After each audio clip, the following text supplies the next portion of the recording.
I do believe we may be live on the internet. Evening, everybody. Welcome to Thursday Night Therapy, where 5 friends from across time and space come together for some much-needed, cathartic Dungeons and Dragons. How are we all this evening? Doing all right, Troy. Good, good. How are you? Yeah. Decent. Like how me and Nate went for kind of like, radio voices, and the rest of you are like, yeah, right, yeah. Good. Yes, we have our presenter voices on. And Yeah, you're we're just doing like, our- yeah, what's up? Yeah. What's up, guys? It's all good, isn't it, man? Hey. Hey.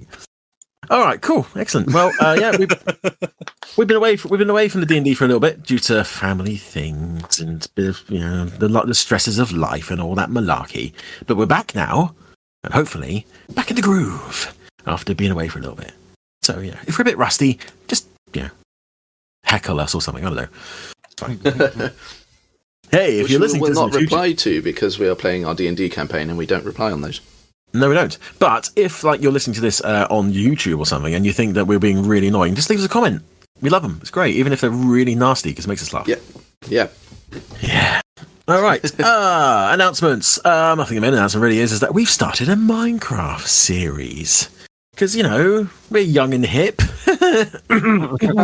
Sorry, I put my back out laughing too much. Yeah, we've started Minecraft. We've got like 10 episodes up on YouTube right now. We stream it live on Mondays, Minecraft Mondays, because alliteration is cool, at 8:30-ish on Mondays. And then we chop them up and put them up on YouTube in 20-ish minute segments. And so far, it's been popular by our standards. Absolutely. Yeah. We've got to have some good engagement, which we Episode really like. 9 is up now. I believe episode 9 just launched this evening, yes. Yeah. And I've had fantastic feedback from 2 people who are actually in it. So, but still, it made them laugh, which is the main thing. Apart from that, I don't think there's anything else to really announce. I mean, we're going to be doing, random streams now and again. Nadz likes to go on and paint sometimes. So follow us and enjoy our weirdness, and we will continue to attempt to amuse you and confuse you and make the world a little bit less shitty. Yes. Yeah, come and laugh at us. That's the main thing. And also, if you have like a spare Amazon Prime Twitch subscription lying around, and you don't know what to do with it, you could do far worse than chuck it in our direction. And if you do, you get access to emotes made by Sean. Yeah. And our undying gratitude. And also, and that's some more of those, wasn't I? Well, I'll do that tomorrow. Yeah, it's all good, isn't it? So, with that, I think that it might be time if Mr. Nadzilla could head on over to the Roll20 for time for us to do Heckin' Thing. All maps in this stream, or video, depending where you're watching it, were created using assets from Forgotten Adventures. A whole bunch of tokens used were also obtained from Forgotten Adventures. They are super cool. Go check them out. www.forgotten-adventures.net. There'll be a link to the website in the chat and also in the description of this video. Yes, I think I may have messed up my own order of doing things there, but it's fine as long as just a little bit. Thing. Yeah, it's all good. Look, we've been away for like a month, man. I can barely remember what to press. Teething issues. It's fine. It's not a teething issue. It's perfectly it's not like planned. We've done this for a year and a bit or whatever. Shush your face. Fine. It's fine. Look, people don't come here for a well-oiled machine. They come here to see us fuck up, and it happens on a regular basis. It really does. Absolutely. Okay.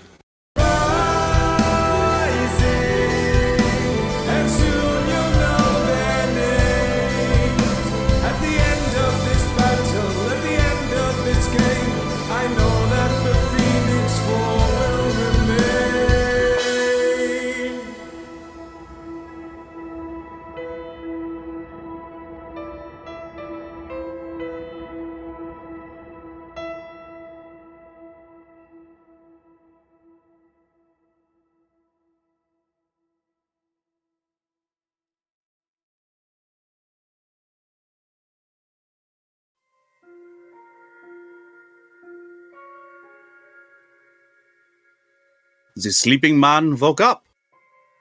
Eric Torborg, the man without a soul, awoke suddenly, but quickly fell into a deep sleep.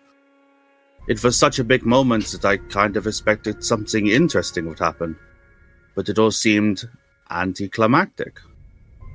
What was interesting is the new dagger that Snikt identified for me. It is a fabled blade with an interesting history. It was apparently forged by the Raven Queen to kill the Raven Queen. Some kind of contingency plan, I guess. Where did it come from? And how do I have it now? Does she know? She must, right? Regardless, after we gave Herr Bonk a briefing and Rune began to prophesy to the people, I tried to harmlessly pickpocket Grey, and was foiled by a well-placed mousetrap. I was watch out for that one. He is clever. He asked about the dagger too. Definitely watch that one. This happened, and Taral seemed to sense an essence or presence in the distance, so we began to investigate in that direction. Miles and miles we walked. We came across a peculiar pillar in the middle of the unmolded ethereal world. An incredibly crafted totem of obsidian-like material with a depicted image of Bonk, with horns and axe and chiseled frame of fur and muscle. It is impossible, created by nothing in a sea of nothing, depicting Bonk as a god. Confused by this, we returned to Bonk and met with Eric Torborg as he woke up, shouting about some tower. Who is this man? Where did he come from? Why is he so important to us? And what the hell is Breather Tower? Wonderful. Thank you very much, Nate. Okay. So, you stand around the bed, or the sick bed of Eric Torborg as he is sat up looking at you, specifically you, Grey, and you, Rune. And see if he recognizes you. Though, pretty sure you've never seen him before. And he seems almost giddy, almost it's full of vim and vigor. It's like, I found you. I didn't think it was possible. She said that we would meet, but I didn't expect it to be like this. Where am I? Grey? Well, we're currently in a world between worlds. We're not in the material plane at the moment. We are in a place of imagination and creation. The Twilight... Oh God, it's been so long. This is the Twilight Court, right? Yes. This place was once the Twilight Court, and now just a small section remains. How do you know who we are? This is going to sound very strange, but I came to find you. I need to take you back with me. Yeah, I know, but how do you even know what we look like? That's potentially quite a long story. And he looks up, and behind the four of you, Bonk is towering over all of you, and he looks up with recognition there as well. It's just like, you! Is this where you went? Oh, of course! Yeah! That makes sense. Oh, and you look far, far different. And Bonk just looks confused, like, I haven't seen you before in my life, mate. I don't know, I'm pretty familiar with all the people who are here. You're not one of them, so how do you know who I am? And he looks around again. I need to explain, but I'm really hungry. I don't think I've eaten for days, weeks. Is there any food? Mr. Torborg, before we get anywhere, can you please tell us what the last thing you remember was? As far as we know, Helbonk has plucked you from the ruins on the material plane, and you came back here without a soul.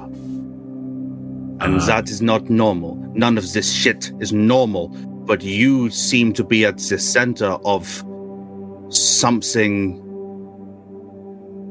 weird and wrong. I would like to know what you know. I'm not at the center of anything. If anyone's at the center, it's those three. Where's Rikal? Unfortunately, our friend did not make it. He did not wake up with us. He died. And, well, he died and stayed dead. Yes. To be precise. Yeah. I mean, we technically all died, but... Unlike all of us, it would seem. Yeah. You're all dead? Yeah. Yeah. Very. Well, I don't know. I don't think we're exactly dead, but we're not exactly alive either. I mean, we're not undead. We seem to be some weird mirror image of that, but I'm not quite sure. She said that you would be waking up and coming out. She didn't say... Seeing into the future is tricksy. Okay, right. Answers. Yes, sorry, answers. You need answers. Who are you? And he points at you, Fichte. I am Fichte Oafstend. I am of no importance to their story. At least from where they came from. So how do you know them? Originally I saw them, and then I was told about them. Just at this point, can I, DM, we were asleep for about 20 years or so? Yes. How old is this man? He Roughly. Looks to be in his early to mid-30s. I mean, with that information, do I recognize him potentially? Very unlikely. Like, very, very unlikely. There is a small chance you may have passed him in the street when you were... Okay, but this wasn't someone that we met. I'm trying to think, like, which 10-year-old children were involved in our campaign up till now, but, But, okay, it's not someone that we met, okay. No. Okay. As this is happening, I'm moving across the room and trying to gather up a little bit of food for this guy. After speaking to Fichte, he looks at Taral. He's like, I don't recognise you either. No, I seem to come into the story when we were all awoken. My name is Taral, and I come from here in the Feywild, but certainly not here. And again, how I've wound up in this story, I do not know quite yet, but fates have played their cards. Yes, Fichte and Taral were basically in the same place as we were when we awoke, and I mean, I'm not sure yet whether that was deliberate or whether they were just in the peripheral, so to say. I firmly believe that fate may be pulling certain strings here. Especially someone pulls these strings of fate, and we all know who that was. Yes, we do, and yes. So you said that you said that you were there when they woke up. So were you in the Underdark with them? If that's where it was we were, I suppose. Not when they originally passed, but that was where I was awoken. Mr. Bonk, he awoken me, and then we found these three in the same place. Yeah, I was in the room when these two and their friend Rikal were brought in very dead. I was hidden. And then something happened, some magic went off, and I died too. Next thing I know, 20 years have gone by, and I'm being woken up by a displacer beast and a giant purple bugbear. Well, if it helps, I've been woken up by all 5, 6. Is that a kobold? And he looks over at Snicked and he's like, "Hello." Yeah. Okay. Right. Can I get some food, please? And I promise you, I will tell you everything that I know. Hand him the plate of stuff that I've just prepped for him. Oh, thank you. You also mentioned Brither Tower, Yes, that's where I've come from. but where is it? Because I'm pretty sure it's not where it was. That is entirely correct. How did you know that? Well, we've been asking questions. Fair. Okay. I mean, Bonk is, well, it's been 20 years. He's been exploring the material plane, looking for survivors, and if I remember correctly, I'm pretty sure he said what was left of Brither Tower was basically a hole in the ground. That is entirely accurate. Yes. Yes. Okay. Can we step outside? I feel rather stuffy in here. Of course. I would actually prefer if we stayed inside for the moment. Okay. Okay. If you don't mind, you have just woken up and you may be who you say you are, but personally I have no reason to trust this quite yet. That is understandable. Okay, you asked me what the last thing... I will say, I'm entirely... The body language is relaxed as he can look, being entirely made of stone. But he is almost Slav squat in front of this man, very intensely looking at him and not blinking and not breathing. And I'm not trying to make him uncomfortable, but I'm trying to make him understand that this is not the world he left. This is a completely new place with completely new people, and I'm as wary of him as he should be of us. That is fair. And looking at you, he looks you directly in the eyes, and you can see his eyes are a bright green. And when he does make eye contact with you, he's come across as quite, not exactly jovial, considering he's just woken up from, near death. But his mood has been reasonably light so far. Yeah. But when he makes eye contact with you, he looks at you and says, "You asked me the last thing I remember is. The last thing I remember is my friends being eviscerated in front of me, and 2 baleful glowing eyes staring directly into my soul before everything went black. And after that, it was mostly a feeling of green. My name is Eric Torborg. I am a divination wizard from the Tower Academy in the city of Brither Tower. I have been sent to collect the Phoenix 4. Looking around, there appears to be 5 of you, and one of the members that I came to find isn't here. So things are different to what I was expecting. I can understand your reticence. However, I am not over-exaggerating when I say that the fate of the world may depend on what happens next between us." Can I roll an insight check on all of that? Yes, you can.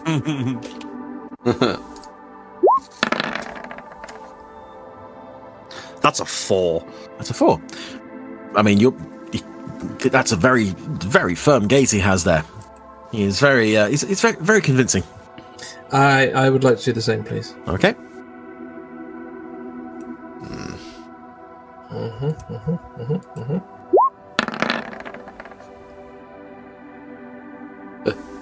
Not much better. No, but yeah, no, you are also convinced. I will drop to a kneel and hold out my hand. Forgive me for my shortcomings in the social departments. This is very new to me, and I wanted to make sure. I am sorry about your friends. Truly, I am. I understand. Reticence keeps people alive in this new world that we find ourselves in. Trust is also earned and understandable. But I'm hoping that I can tell you my story and we can move forward. Yeah, Of course. we can. Excellent. So, can we step outside, please? Does he take the extended hand? He does, indeed, yes. His grip is firm. I will help him to his feet then. How...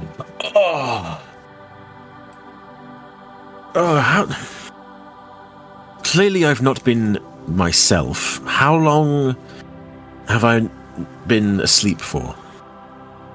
I think we all turned to bonk at that point because I don't think we know for sure. I'm not really sure, to be honest. I mean, I found you in the real world, and it's kind of like you said, all your friends had been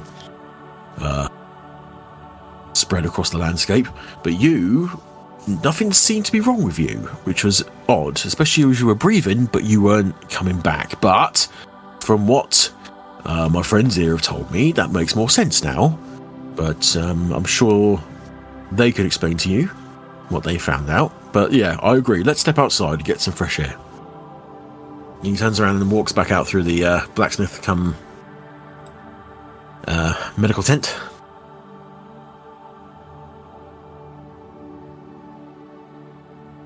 I guess we follow and usher, unless anyone has any issues with that. Nope. No. Carry on. So yeah, we step outside. It is twilight, of course. The smell of autumn grass floats through the air. It is idyllic, as always. People are bustling around. Campfire or a communal fire has been made, and a few people are sitting around and chatting and eating. And as Eric steps out, he looks around, and just the sheer awe on his face. It's like, where did you say this was? It's the Twilight Court, or what remains of it. What the remains of the Feywild? The Feywild, of course. But this is all gone. We looked, and there was nothing here. Bonk knows more about that than we do. It was gone. Well, Sir Bonk, I would love to discuss this more with you later, but I believe I have a story to tell. It may be longer in the telling. If you have any questions, please don't hesitate to stop me and ask. I've been known to ramble, and sometimes once I get going, I find it hard to stop. So, if you have any questions, please just stop me and ask away. Before he starts, are there other people that have seen us come out of the tent? There's a few people. Normally a big following anytime Bonk shows his face. Yeah. The camp following followed you to the blacksmith, but when it seemed that he wasn't going to be doing anything particularly miraculous, they have dispersed. But there are a few people milling about, as there often are in this area.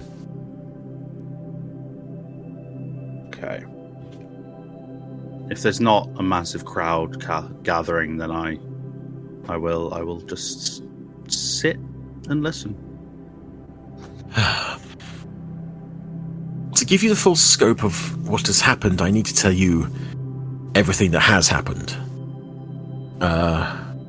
From the beginning. I was 23 when the world ended. But it turned out the Fichte Tower was at least partially prepared for what was coming. From my point of view, the sky cracked open and horror poured forth. And for a second, I thought that was it. It was the end of the world.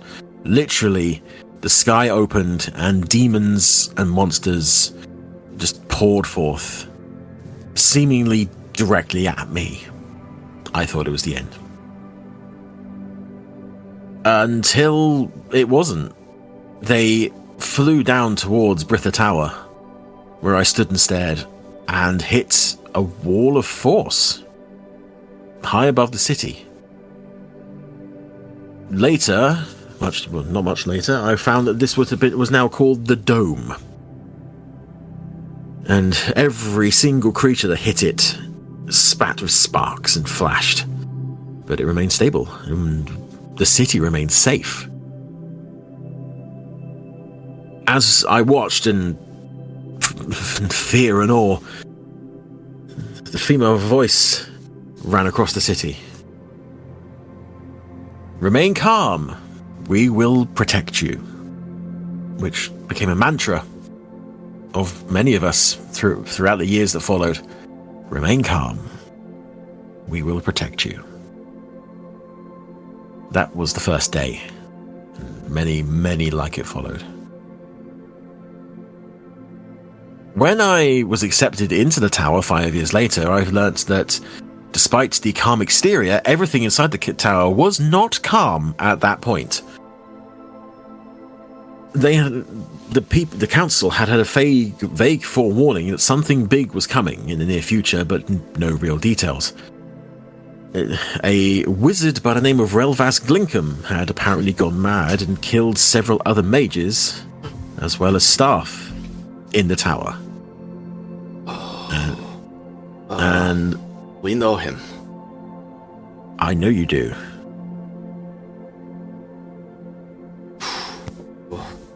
When he was captured, it was found that he had gouged his own eyes out. Oh. Interrogation was difficult as he was quite mad by this point, but eventually the wizards determined that he had attempted to look too deeply into spaces between realms, and something had found him wandering. He kept crying, screeching, screaming, beseeching a Dark Lord who would soon deliver him, who was coming, who would end existence. And his arrival was imminent. This was the only warning that the council had. But they acted. They took precautions.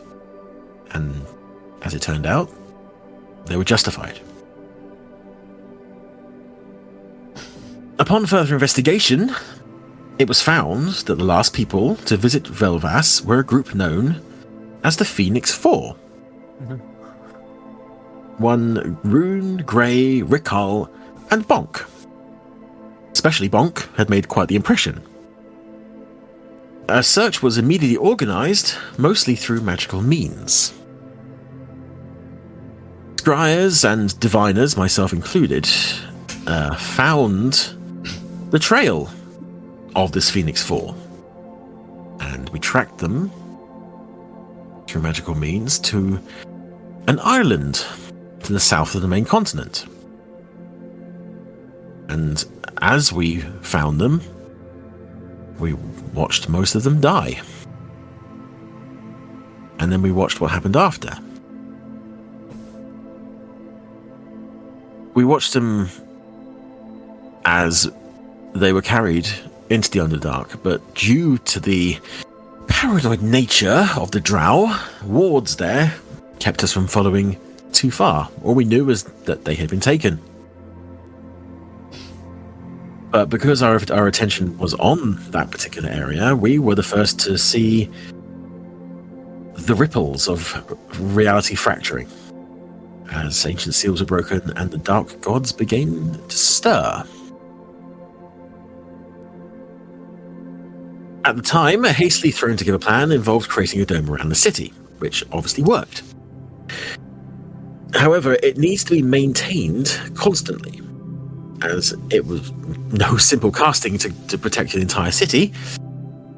Learmon's tiny hut was the basis, but expanded 1,000-fold. It was deemed that food would be a problem, as magical means can only stretch so far, and there wasn't enough time to get the agricultural people involved. So the plan was to bring as many people inside the city as possible. Bring the cows, bring the chickens, bring as many seeds as you can. Just try and get safe. It worked for the most part. They saved as many people as they could. The city was overcrowded, but overcrowding is better than death. When it was clear what was happening, messages were sent to other powers in the world. Even the Dominion was contacted. We don't know whether the messages landed, or if they did, whether they were believed. We never heard anything back.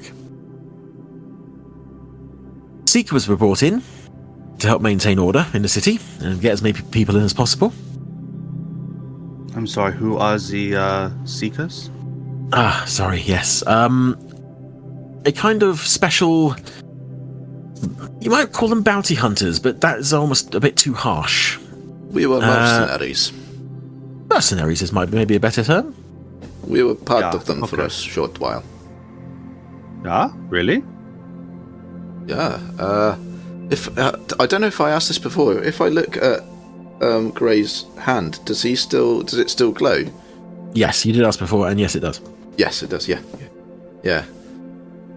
So I say like when we recognize each other because we are imbued with a symbol. It glows on one of our hands. Perhaps people outside of the Seekers cannot see it, but Seekers can always identify other Seekers with it. Okay. So yes, the Seekers were brought in as a police force, peacekeeping exercise. The then Council Magister Elois Salazar stepped down from her long-held seat. She had been the head of the council for centuries, as far as anyone knew, but she was fully aware that she was not the right person to be in charge at this time.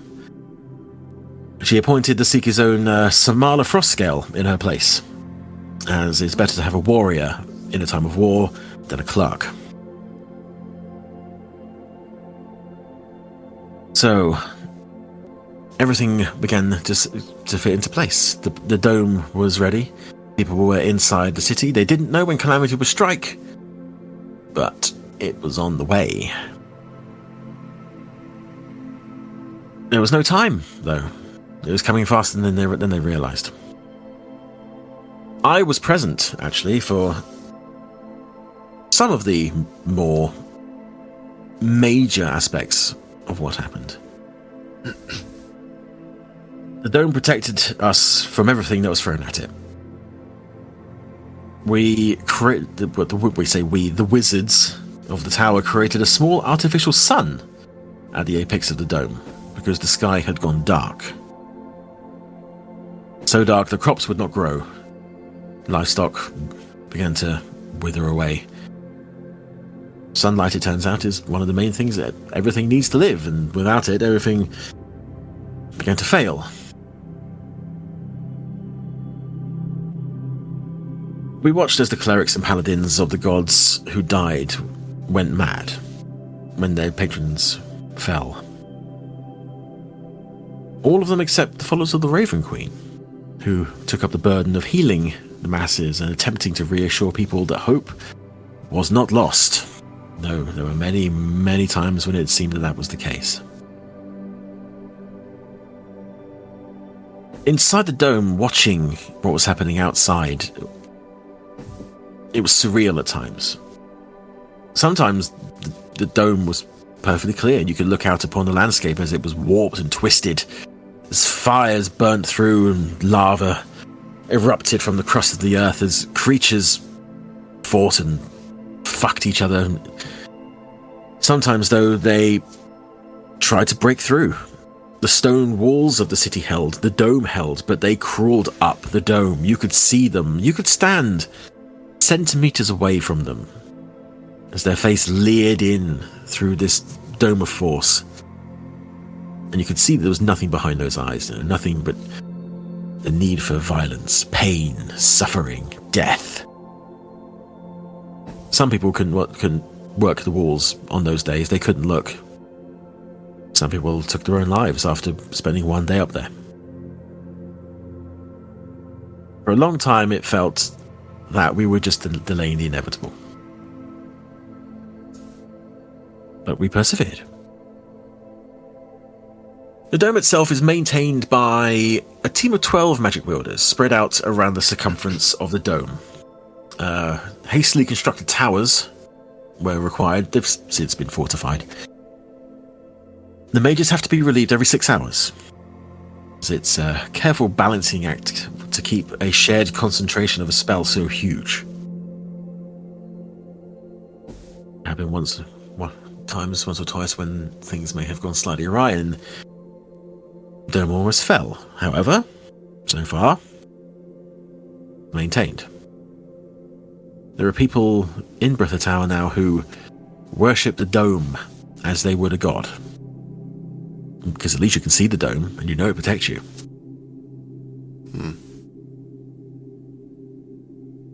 However, the Council of Britha Tower knew that they couldn't remain like this.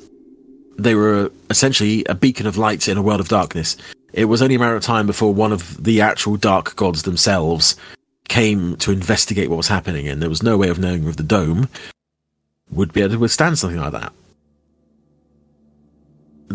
In the increasing physical pressure on the dome as the creatures swarmed over it was beginning to cause those who maintain it to become exhausted far sooner than before. So something had to be done. I was present at most of the council meetings as I'd been elevated to the role of one of the multiple aides to Falco Winters, the headmaster of the Tower Academy and liaison with the council. Headmaster Winters was already well past retirement when the incursion started, and he wasn't quite as sharp as he had once been, but there's a reason he stayed in the position for so long. He thinks strange thoughts sometimes.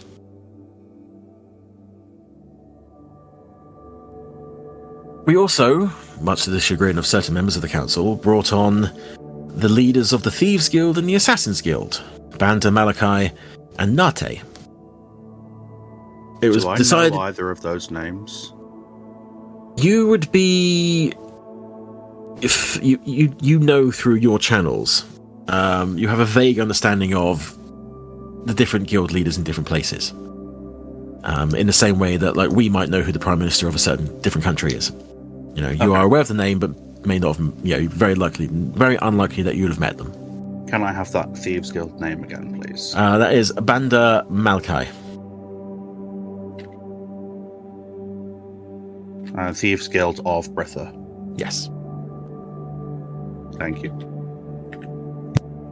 Yes, they were brought onto the council because it was decided that it's probably a better idea to have them on the inside pissing out than on the inside pissing in.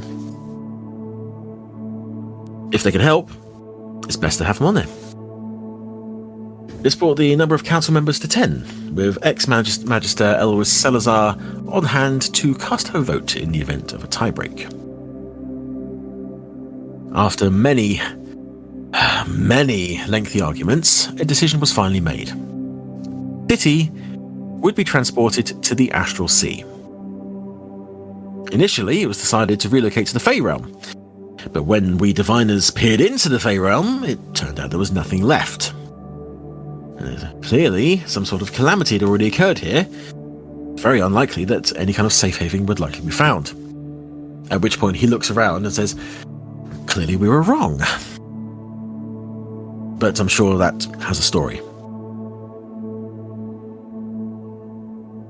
To our knowledge, nothing like this had been done before. It's one thing to move a person between planes, to move an entire city with thousands of people, That is an undertaking. But desperation breeds creativity. We began work on augmenting the plane shift spell. All the while, the scries and diviners were keeping track of what was happening out in the outside world and seeing the horrors that were befalling everywhere. At times I didn't want to look, but I had to. I had to look, and I had to report back what was happening. It was my job. Saw a lot of things that I wish I could unsee.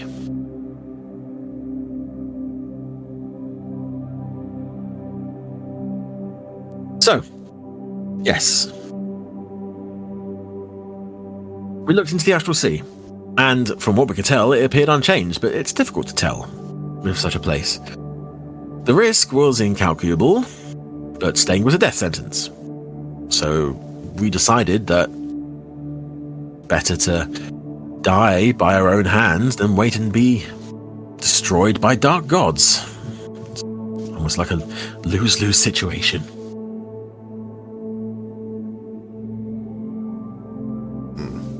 One thing we noticed, though, as we looked out into the world, it was like the hells themselves were spewing forth every demon, every single abomination of the twisted imaginations of the dark gods. But once they got here, they stayed here. They and the gods themselves never went back to their own realms. They stayed here once they got here, which we found interesting. Eventually, our time ran out, and we watched, and we made notes, and eventually it was determined that Bane and Grumsh would soon be attacking the city personally, along with their armies of demons and greenskins. By this point, the spell was ready, but untested, because how can you test a spell like this? Council voted. Time was now. The spell required the hasty creation of thousands of artificial constructs, similar to Warforged, but non-sentient. Brant Dunhall, a wizard who insisted on being referred to as a technomancer, due to his single successful experiment in creating an artificial intelligence and a self-made construct previously, was brought on board to assist us. The constructs required a unified will of a sort to want the spell to work, but nothing more than that. Any other intelligence may cause one of the constructs to decide that they didn't want to do the spell, and it wouldn't work. This was uncharted territory for everybody. How do you imbue a construct with a desire? But eventually, through trial and error, it had to be done. We didn't have enough casters to cast a spell, and considering where it had to be cast, it was a very good chance that anyone who tried would die. Constructs were required in order to preserve life. There was a lot of hand-wringing about this. There was a lot of ethical debates as to whether the life we were creating was life. If something has a will, does it not have life? But if it only has a will for a purpose, then surely it's just a tool. That's still a debate which goes on to this day amongst certain philosophers. But, in the end, the greater good. Time was running out. Ethics be damned. This is our only way out. And it might not even work. The constructs were created en masse, vaguely humanoid in shape, but with lumps of crystal where the heads were to house the spell and the will to cast it. And of course, the main problem is that they would have to be outside the city in order to move the city.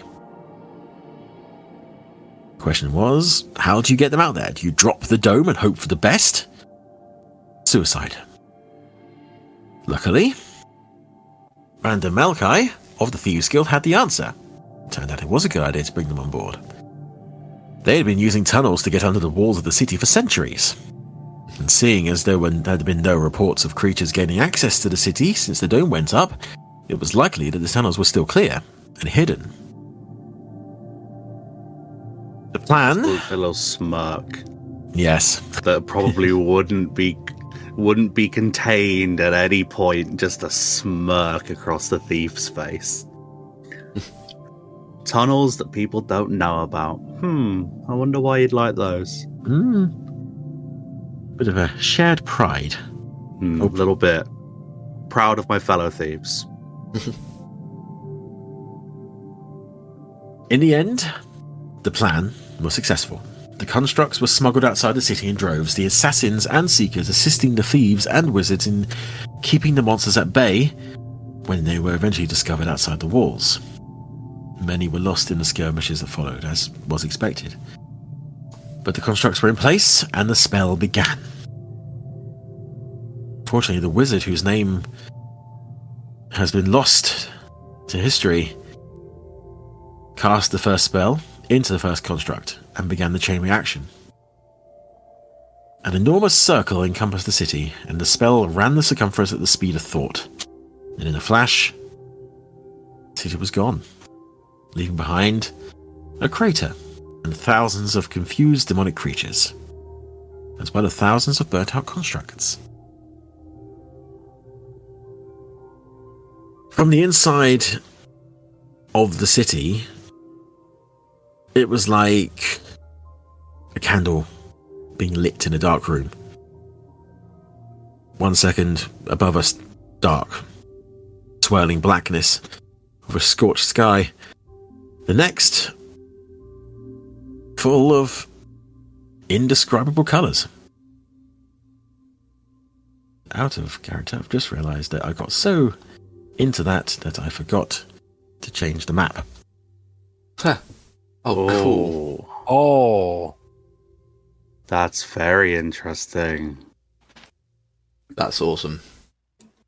That's fucking amazing. We need to post that somewhere. That's very cool. Yes, the sky full of swirling colours, a city floating in an ether of impossible pigment. Sweet. That's even better. That's some Discworld shit. No turtles or elephants there. No. But that's cool. Yeah. As we watched, any creature attempting to climb the dome began to float away. No gravity in the astral sea.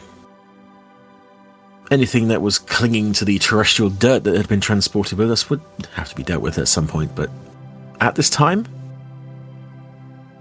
we watched at the sky, the colours. We felt a sense of peace. Finally. As far as we knew, we were safe.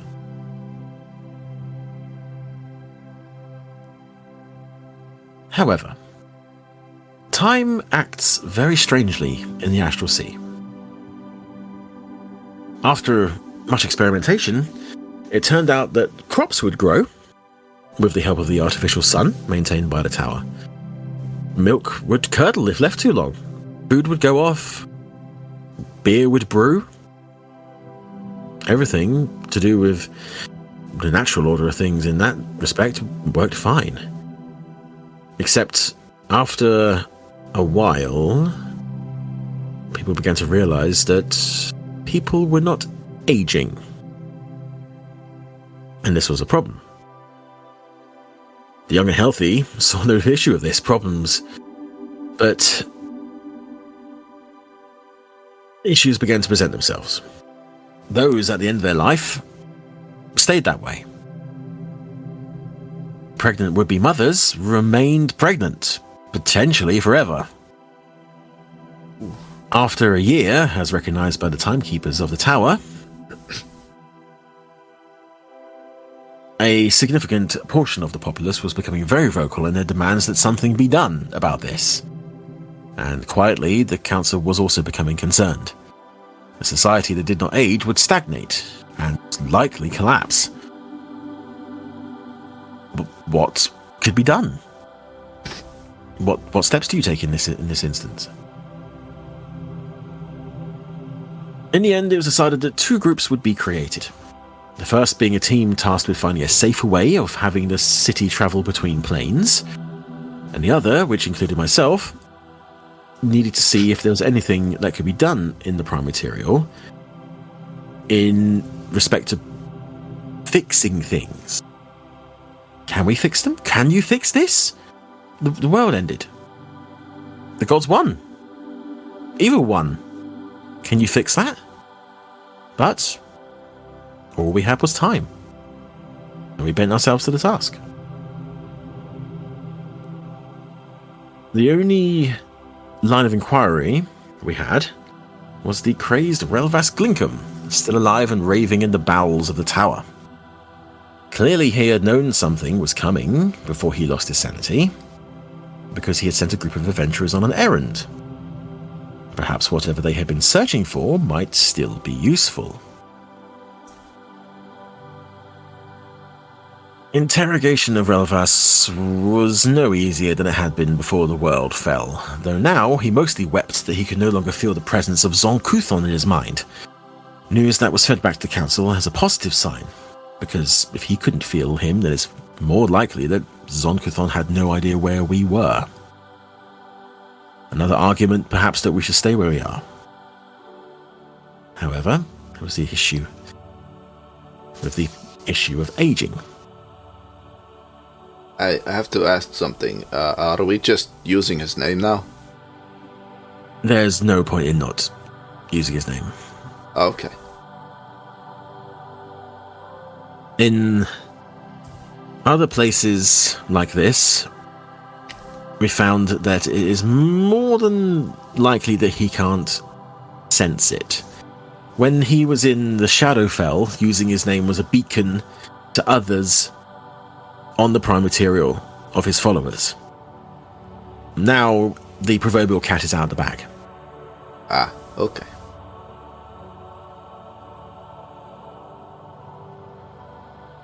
So, we had gleaned some information from Relvas in that we were potentially safe in the Astral Sea.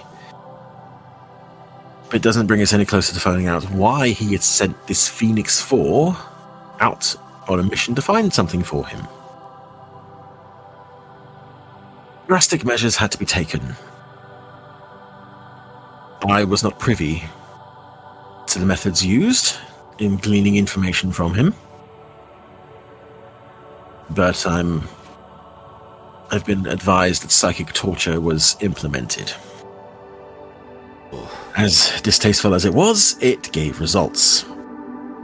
Relvas required the eye of the beholder, which was a surprise, because as far as anyone knew, it had been lost centuries ago to the Uthturis Dominion. So what was it doing on an island only a few hundred miles south of where Britha Tower once stood? Regardless, clearly it was important enough to send people after it, so perhaps it might be useful if it was acquired for the city, which would of course require going back to the prime material, which was entirely dependent on the other team. The other team, led by Councillor Malik Creed, the War Master of the city, and now designated Keeper of the Dome, had made excellent progress with his task. Working with schools of artificers, an arcane machine had been created that would allow travel between realms. And not only that, but the city could now potentially be kept aloft in those realms which had gravity, using modified spells stored in huge devices that had been installed into the underside of the city. Also, because the War Master is a cautious man, he had weapons developed to be placed around the walls of the city, as well as in the underside of the dirt platform alongside the machines that kept the entire structure afloat.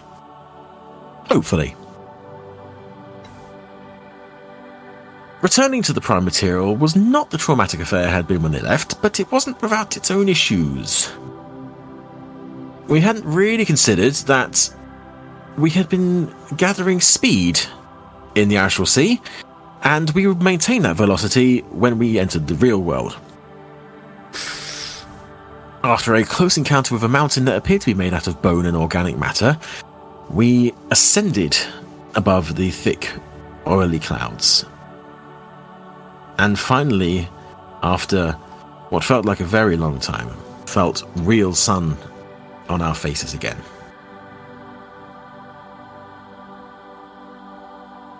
We'd made it. The test was successful. And as such, we returned to the Astral Sea with a lot of haste. We knew we could do it, but didn't mean that we should be doing it frivolously. We now had ways of getting between realms. Could we try different realms? Would maybe realms where time passed normally? Again, council convened. This time the vote was in favour of, for the moment, staying with the prime material. Not only because it was familiar, but as far as we knew, we may be the only sentient life left which wasn't a demonic monster trying to carve its way through the world. We had a responsibility to see if things could be fixed. We had to at least try. Our second excursion to the prime material was far easier. We now had a frame of reference as to where to enter and exit, so we entered the world above the clouds this time. While up there, floating, the scryers and diviners began to take stock of the world below them. The world was changed. Completely. Literally. The continents of the world had been crushed together into a single landmass. Everything, every small island, every piece of land now had been crushed together into one fused lump. New mountains had sprung up where two continents had collided. Lakes, rivers, if any had existed, they had been obliterated by just sheer tectonic mass slamming together. Utter chaos. It was impossible, really, to discern where had been what. The only area of the world that we could discern, surprisingly, was the Dominion, mainly because their fortress cities were still there. Well, the shells of those cities were still there. And the land itself appeared to be wreathed in a constant green mist. Possibly a mystery for another day.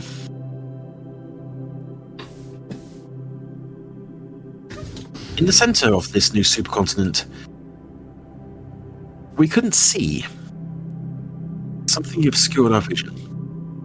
But it is in the dead center, like a spider in the center of its web. Something is there, but we were not willing to risk the city to see it physically.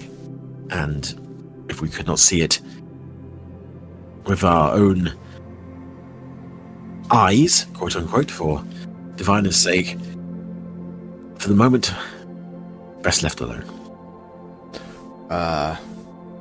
We may have a little information in that regard. Yes? Apparently, at the very center, Zon Kuthon sits on his mountain. I mean, that's all I know, but it's better than nothing, huh? It was theorized, certainly, and it makes sense. But how how do you know? Well, this is the thing. I'm not sure if I completely trust the information, but it would make sense. But it came from Asmodeus.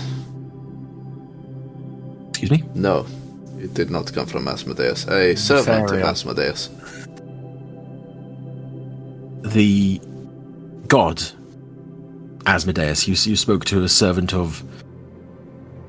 Yeah, we had a run-in. Anyone remember his name? Nefarion. Oh, Nevron, that's it. Lord of Souls, apparently. He was the same guy, I think, that did what he did to you. Yeah, there was a sort of deal we made to retrieve your soul. We ran some sort of gauntlet for him for his amusement, and he seemed to like it. And he gave us you. That sounds so incredibly strange when I say it out loud, but It sounds incredibly strange to hear. His face at this point is basically just like his mouth is a circle of what? Well, I will say this. I mean, I don't know demons as such. This is the first guy I've had a real encounter with, but he seemed unsatisfied with his current lot in life. So much so that he made a deal with us that all he wanted was entertaining. I think, from what I gather, their dominion over the physical realm has been so complete there's nothing really left for them to do, so... Nevron is kind of bored, and there may be some way of putting that to our use. he seemed to go back to his devilish ways. Devils like deals, they like games. They are interesting creatures, it would seem, but yeah, after leaving the hells and conquering, he was, I don't want to say bored, but I think he was bored. in essence, yeah.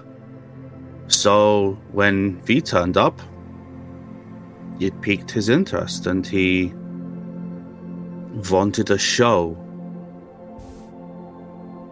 He told us some stuff, but of course, devils being devils, you can never really trust them, so I'm not sure how much of this I believe, but apparently Asmodeus is being a little lax in his duties. He's been told to guard something for Songuthon, but I think he is... I think he's gaining a little... well, how should we say? Lazy with it. There might be something we can exploit there. So, hang on a minute. Right, he puts his head in his hands at this point. I just need to... You met with this demon. The Vehryn, yeah. Yeah. Devil? And- Demon? Which one was he? He was from hell, wasn't he? Semantics. You met him, and he just happened to have my soul on him? I think he's the one who took it in the first place. Yes. What I'm driving at here is why were you there? We were looking for any chance to find out what was happening. We were looking for you. We were told by the Raven Queen that you were the key to us basically being able to progress on our mission.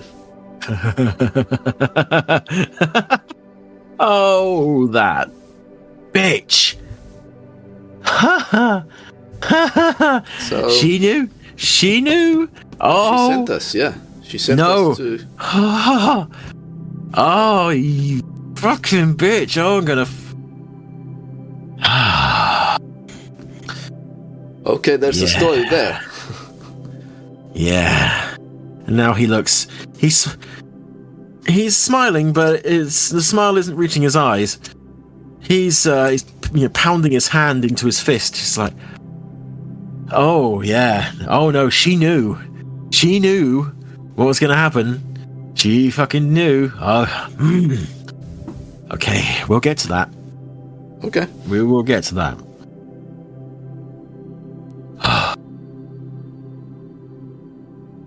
Where was I? Yes. So, we gathered information about the world as it was. Cities were gone. Large towns were gone. Villages were blasted.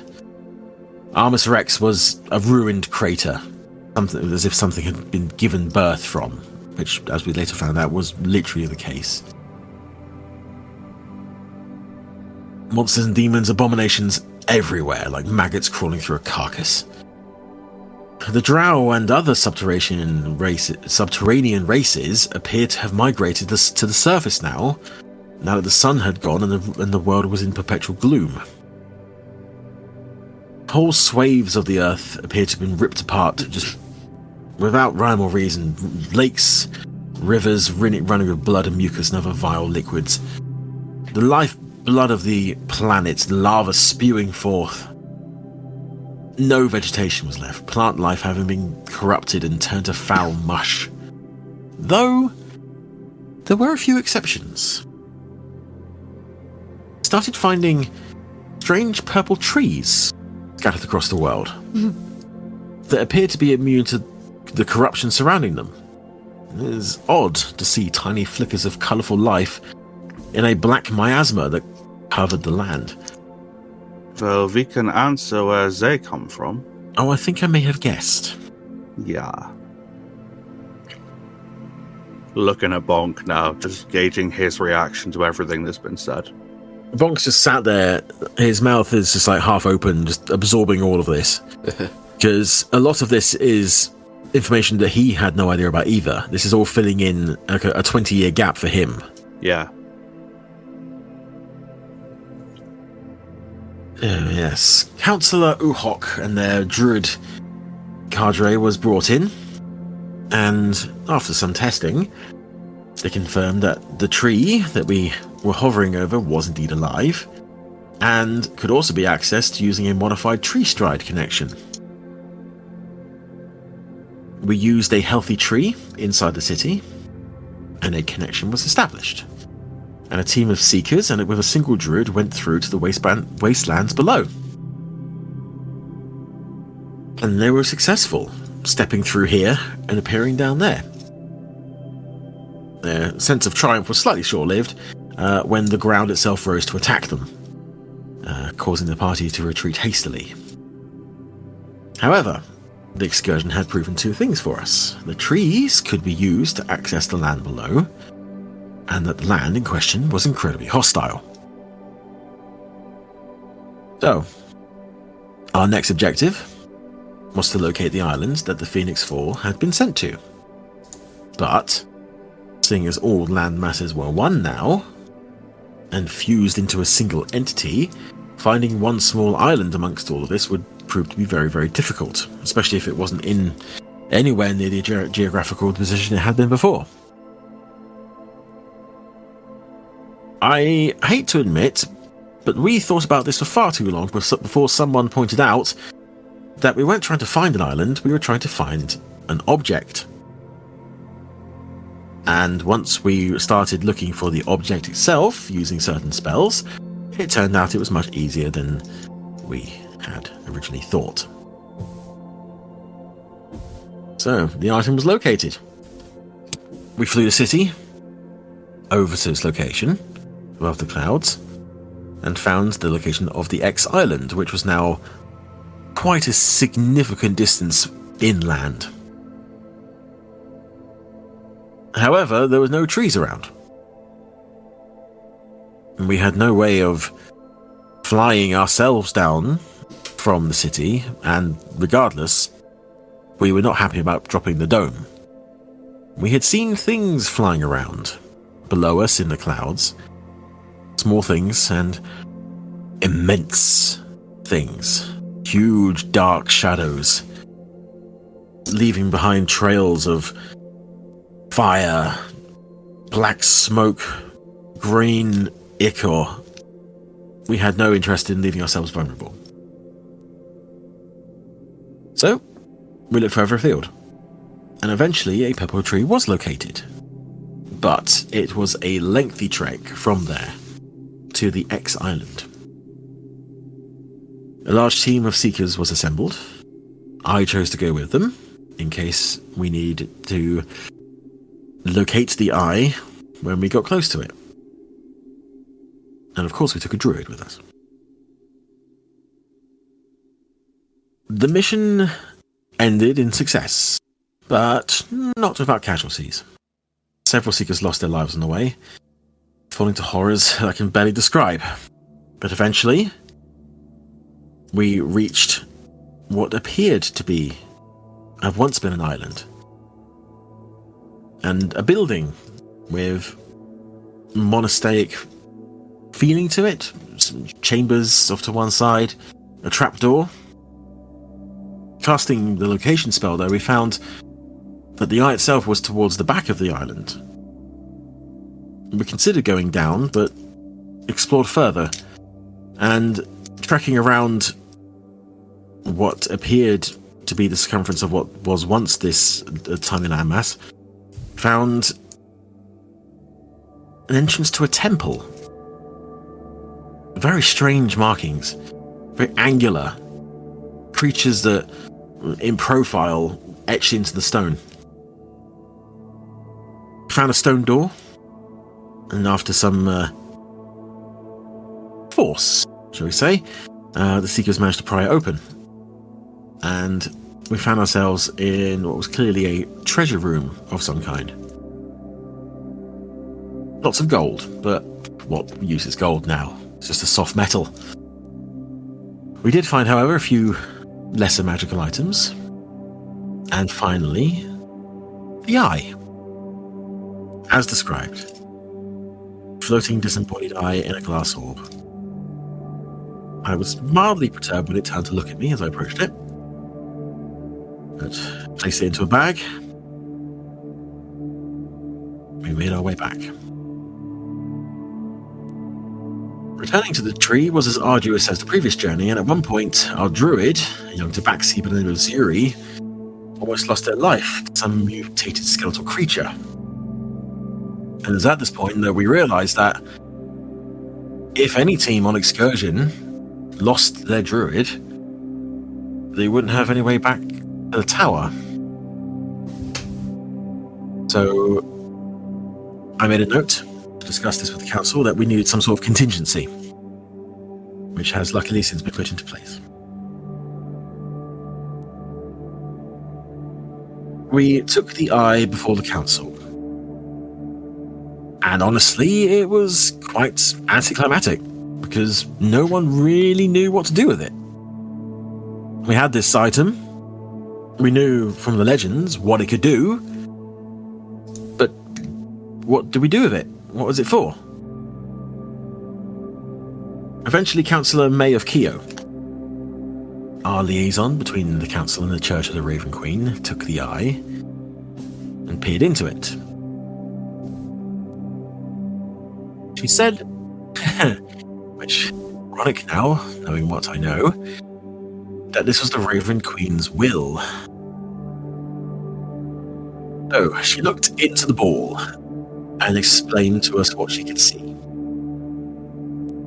Because the eye could not only look into the present, but it could also look into the past. She watched as the Phoenix Four were formed. Watched as they met her patron. They watched as they began to investigate the weakening of the walls of reality. Watched as they came to the tower, but with Relvas. She also watched as Relvas, impatient, went looking for answers without the protection of the eye, and was corrupted. watched as the Phoenix 4 fell and was taken into the Underdark. The power of the Eye allowed her to break through the wards of the past and watched as the sword was taken from one gracious Nevron, the unknowing bridge between this world and the Shadowfell, and how the sword was taken even further down than the Underdark, into the primordial darkness, where lay a seal placed by the gods themselves. The sword was the key, and upon using it, the door was opened, and since remained open. And the rest they knew. The world ended, and evil won. Except, as she watched, May of Keogh's patron whispered in her mind, telling her to go back and look closer. She did. She saw what the diviners had previously ignored. The entire Phoenix 4 had not fallen. The bugbear had survived. And you see Bonk's ears prick up at this. The bugbear had survived, but had disappeared from this dimension early in the incursion. Not just disappeared, not died, but left this plane. And as she watched, time sped forward. She watched as he reappeared several times over the years, different places, rescuing refugees and taking them somewhere else. But that was not all that she saw. She saw as the bodies of Rune, Grey, and Rickal were sealed away, and was told by her patron that they would return soon. This would be the moment that the tide may turn. Then, in a flash of dark light and a spasm of pain, May of Keogh was given a glimpse of the future. A village, a nearby purple tree, a meeting that would bring this new Phoenix 4 back to Britha Tower. But only if they could be found would the world perhaps be saved. When would this meeting take place? Very soon. So preparations began immediately. The village was located deep within the barren wasteland that appeared to be some sort of no man's land. I was on a team, along with some of the Seekers that I'd grown close with. Ziri was our druid again. We watched the area for a few days. Nothing was moving. Nothing. There was nothing down here. The only colour was the tree. Exactly in the place that we were told it would be, near a village. This was it. This is where we had to be in order to meet the people who apparently could save the world. So we went down. We took the Ardent Holder with us, just in case we needed to divine where you were if you didn't turn up. So we entered the village, and we saw this area of floating ash that we've been seeing dotted across the world. Avoided that, as we often do. Set up camp, and we waited. I guess we got complacent after a while, because during one night I awoke to find carnage. My friends were all massacred, torn through like paper, and the last thing I remember seeing, two eyes glaring at me, or it all went dark, and then went green. And now here I am.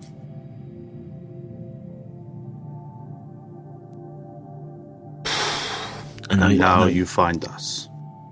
And now I found you. I found you, just as she said I would. She said that I had to go there to meet the Phoenix 4. Well, she didn't say we'd have to die first. Yeah. They leave details out sometimes, huh? Mm-hmm. I mean, I'm sorry that happened to you, but we're here now. If that helps in some small way. I hope it will. I hope you are worth it.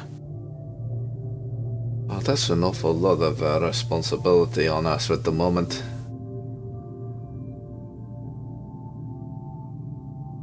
Responsibility at this time is simply staying alive. Now, looking around here, and he casts his hand around, and now now that he does this, you notice that pretty much the entire settlement has now gathered around listening to his story. But everyone has been so quiet and hushed that you didn't notice them arrive.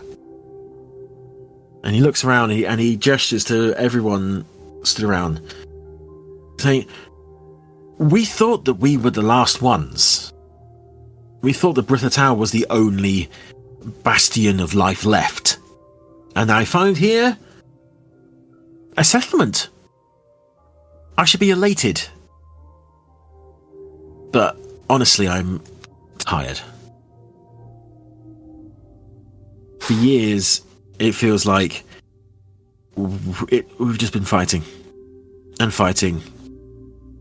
And you, and I don't mean any disrespect, you were held up as being potential saviors. And I find you. And the first thing I hear from you is, I don't know what to do. It is difficult to have the weight of the world on your shoulders, but I suggest you get used to it. Because once I take you back to Britha, there's going to be a lot of people like me who are going to be expecting a lot from you. Good to know. Thanks for the heads up.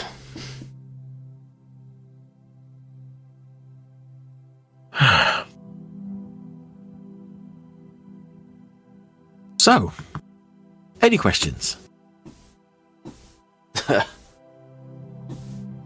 1,000 and none. Yeah, what he said.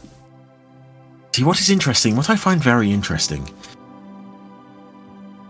is that I was specifically told that we would meet the Phoenix Four, who, as far as I'm aware, were Grey, Rune, Ricol, and Bonk. But I find 5. And 2 people who were not part of the original team. No offense, of course. None taken. I have no idea why I'm here. Well, Likewise. I think it could be assumed that Fichte and Taral have been kind of conscripted into the Phoenix Four. I mean, she has made herself known to them also now. She And I being mean- the Raven Queen, yes? Of course. And I mean, Bonk in conversations has told us that he cannot leave this place for long. Otherwise, who knows what might happen. I think the 4 remaining of us, we are the, I suppose you'd call it the fabled Phoenix 4. New Yeah. and improved, maybe? Well, that makes more sense. I think Bonk has other responsibilities now, much as he might not like them, and I'd kind of like give Bonk an apologetic look. No, don't worry about it, Rune. It's not that I don't like doing it, it's just, it's difficult. Of course. Responsibility.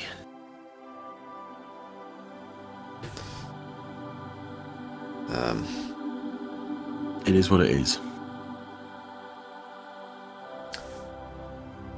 And Eric, there are, we may have questions, but also I think we have some newly brought to light information that, again, I'm not the most trustworthy source, but the gods may not be dead. I'm sorry? Say, take this with a pinch of salt, but More like a bucket. yeah, Nevron, I think, in his boredom, wants to kind of create some chaos for the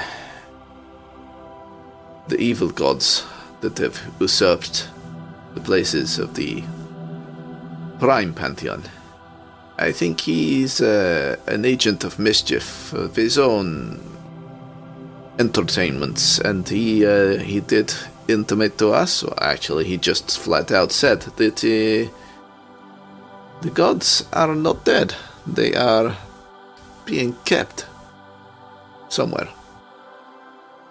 Now, we were also told that Zon Kuthon has charged the lesser evil gods, or those he has dominion over. He's charged each one with protecting something in their given lands that he has bequeathed to them. It is my personal theory that perhaps the Pantheon are being imprisoned individually in these lands. Perhaps. I don't know. I am not a great mind, but it seems like the obvious answer. As you say this, Eric's eyes kind of unfocus. He just stares into middle distance. That makes sense. I thought so. Makes sense. That's what... We didn't have time to look with the eye. We just came straight here, but when we've been looking, when we've been divining, we've seen spots that we couldn't look into. Usually in new cities that are building, they're making out of like this hell metal. In some cases, in other cases, it's just disgusting bone constructs. But there's spots that we can't see into. We were going to use the eye to look into them, but we didn't have time. It could be alive. I also have another wild theory. I think there might be an addition to the Pantheon. And I just kind of incline my head towards Bonk a little bit.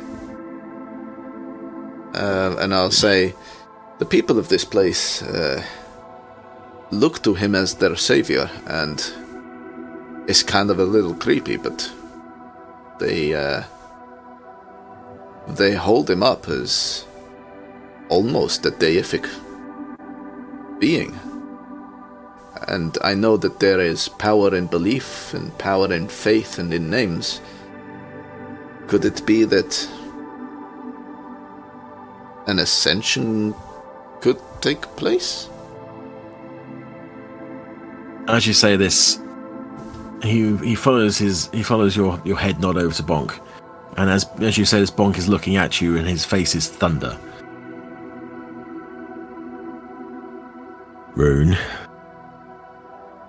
I told you, I'm not a god.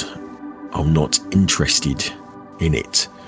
I have been spending my time trying to convince these people. And as he says the words,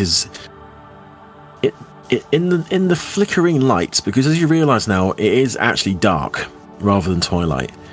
And in the flickering candlelight, it looks like Bonk's form is growing larger, and his horns are becoming wider. I have been trying to convince these people that I am not a god. I have made that clear to you. And you coming along and saying you're some sort of prophet of mine is not helping matters. I apologize, Bon. Maybe I speak out of turn, but I don't know how any of this works, the gods and all of that kind of thing, and I think, perhaps as difficult and as uncomfortable as it may seem, it might be prudent to consider preparing for that eventuality. I know you don't want it, Bonk. None of us want any of the responsibility that has been thrust upon us. I mean, we woke up after seriously clusterfucking a mission. And we all died. I mean, that does not fill me with the confidence that I have the ability or am worthy of the responsibility. But here we are, you know? It's all well and good, but you don't have an entire civilization of people waiting on your every word, and anything you do is seen as being a miracle, okay? I'm not here for it, and I've had enough. And he slams his axe down on the floor, stands up and stomps off into the darkness. Oh, man. Does he leave the axe? No. No, he slams Sorry, like the... I meant the floor, yeah. Sorry, the haft, the handle of it, just on the floor, and then uses it to lever himself up. Okay. I've pissed off the big guy. It was too much. I'll talk to him tomorrow. Let him cool off. I don't know. Yeah. This may be an issue that we need to take care of sooner rather than later. But do you... I mean... don't you guys think that, you know, something's going on? I mean, the whole statue thing. Yeah, something's definitely going on, and that's what I mean. We may need to take care of this sooner rather than later. Yeah. Yeah, I mean, I've got to say, if he is a god, I wouldn't recommend annoying him. I personally don't believe it's that far yet, but I do see the potential for it happening. We discovered something that would lend credence to this, yeah. DM, sorry, you think you mentioned before, but how many people actually live in this tainted city? I think I said before it's probably about 1,000.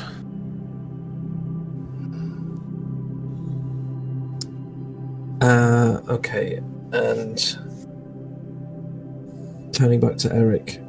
Eric, how would we get to Britha Tower now? Yeah, that's going to be a problem. Because, without a druid, we can't get back.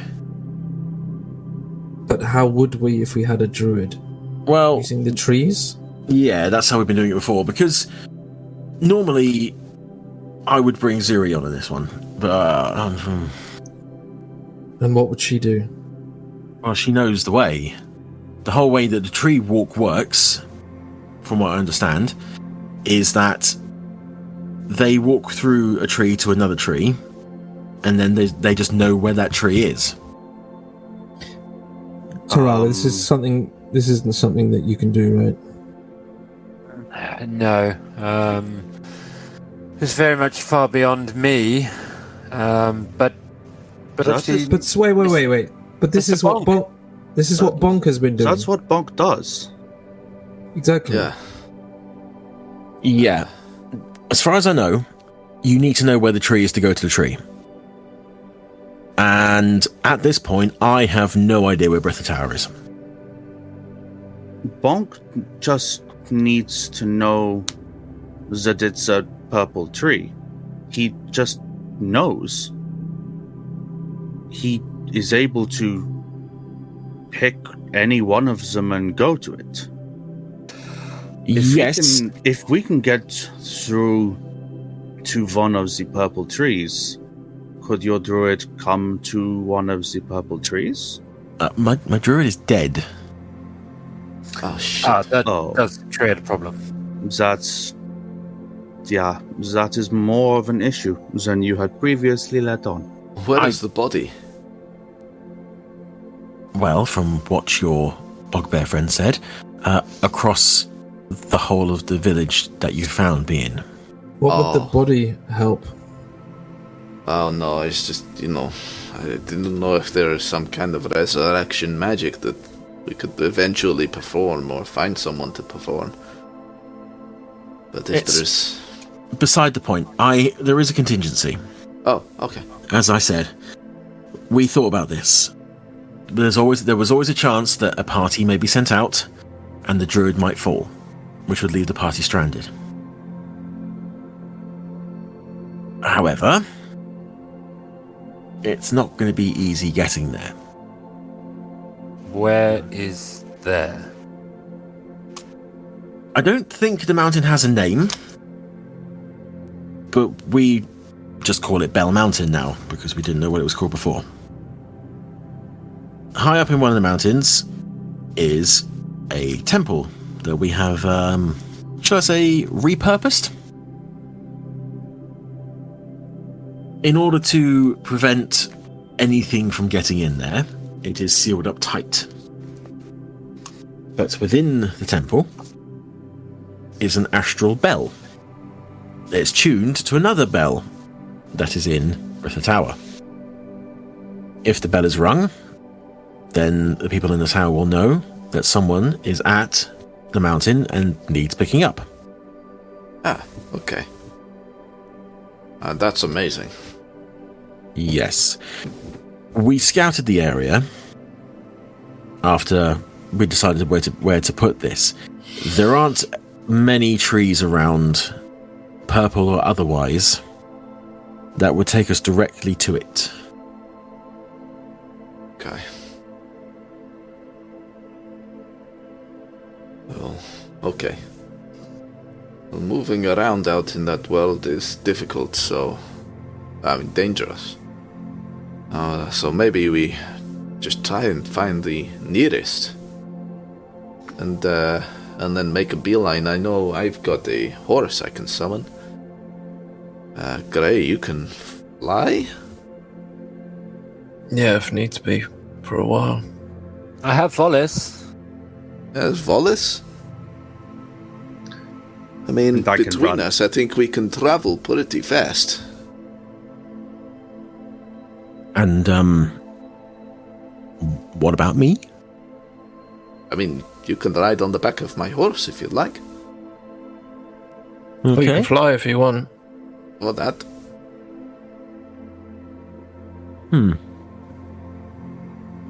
I mean, I can't think of any other way. I would like to make an aside to all of their plans. Hmm? They all have magic. You seem to have magic. I do. Even Bonk has magic. I do not. I do not understand it. I do not know it. I do not have any clue of a lot of what you have explained or talked about. So there will be a few points where I will need you to dumb it down, shall we say. Granted. Is there anything you want me to explain now? This magical link with the bells. Yes. This is loud, quiet, the instantaneous, something that takes a long time. What is it? Okay, so this is a bit outside of my realm of expertise. You're But- telling me. As far as I'm aware, the bell itself is a bell, but when it's rung, it only sounds at the other end. So the other bell will ring. That's Like very the useful. like the cup and string that we used to play as children, yeah? Sure, yeah. Okay. So when the bell sounds in the tower, they will know that someone requires picking up at the mountain. And how long will it take for them to get to the mountain from wherever they are? That depends on how far away they are. Once they arrive, we'll be able to... Well, what will we be able to do? Fly up? We'll be Once beamed they- up? Once they arrive, then they will be able to direct us to the nearest tree, which is obviously very likely the one that will come through in the first place, and then they will be able to open that up and allow us to walk through. And once we do that, we'll have we'll have a direct connection back here. No? Not exactly. I don't believe so. I haven't experienced firsthand what your friend Bonk does, but he appears to only be able to go through the trees that... Did he make them? Well, yeah, but even Maybe. if that's the case, we could travel from here to the one tree, and from that tree to Britha Tower. Possibly. I believe that the druids need to be able to at least see the tree in order to go to it. Yes, but I mean, if Bonk is taking us to the tree closest to the mountain, so he has connection to that, and the druids also have connection to that tree. So, with the two of them combined, we have a pathway. Potentially. I can't say yes or no. That's outside of my expertise, unfortunately. But it might be worth something speaking to Bonk about. Your expertise are divination, you Yes. say? What is that? I can look into things. If you need something located, a person located, if you need an area watched without people knowing, then I'm your person. So you are a magical spy? I'm not sure if I'd put it that way, but if that's the way it fits into your head best, then yes. Yeah, I have Before you, worked with spies before. this is a good point, but before we move on to that, I have a question. What's the current population of Britha Tower? At the last census, it was about 5,000. And how many refugees could they take? Luckily, expansions have been made since our first influx, before the tower was moved. If people wanted to come from here to the tower, I believe we could make room for them. I think that As you say is that, though, something- there is a susurration amongst the crowd who is still around you. A few people potentially not too happy with that idea. Yeah, I don't care. Just flat out, nah, fuck you. Wait a minute. Wait a minute. Britha Tower. It can still move? I mean, it is in... where is it now? In the abyss? Not the abyss. Astral Sea? Astral Sea, thank you. It's in the Astral Sea. I don't know where it is now. Oh, so it can move to different realms, right? Yes, Can we bring it here? very likely. That might be a good thing to do. I mean, It doesn't have to stay long, but so far we didn't consider bringing it to the Vehryn because as far as we knew there was nothing here. I think it might be a good idea. As Because far as we are aware, without bonkers, there is nothing here. exactly, but the connection between the realms is now more important than ever. Between civilizations of survivors, I mean. Even if some people may not want to go to Britha, some kind of connection, some kind of link, just to know that there are others out there. It could do wonders for morale. No, I agree. And if you've got an aging population problem, I'm not sure that exists here. If people want to come here and age as they normally would, it might be a solution. Yes. The aging issue was partially dealt with by bringing the city back to the prime material. Once we came back, people started to age properly again. But we have been spending a lot more time in the Astral Sea because it's a lot safer there. But as you say, bringing them here, it could be a difference. Exactly. I mean, it's relatively safe here, and if time will pass as normal for people, then that can only be a good thing.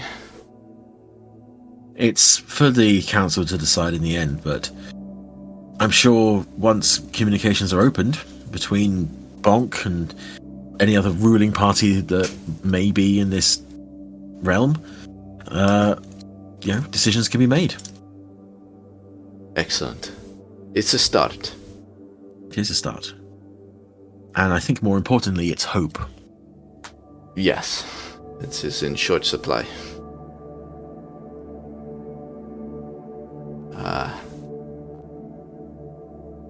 So I think, I mean, I don't want to speak for everyone here, but I think a little rest for you, a little preparation for us, and we should get going.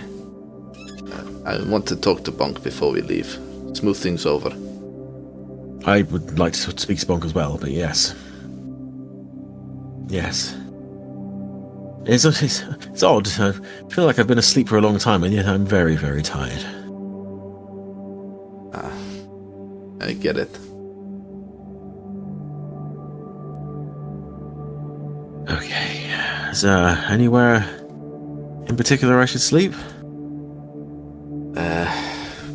You can stay in there, Yeah, or you can find a spot. There are many people here that would help you.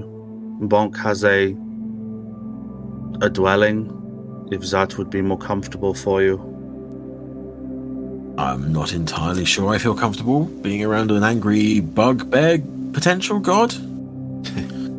Why don't you stay in here with Snikt?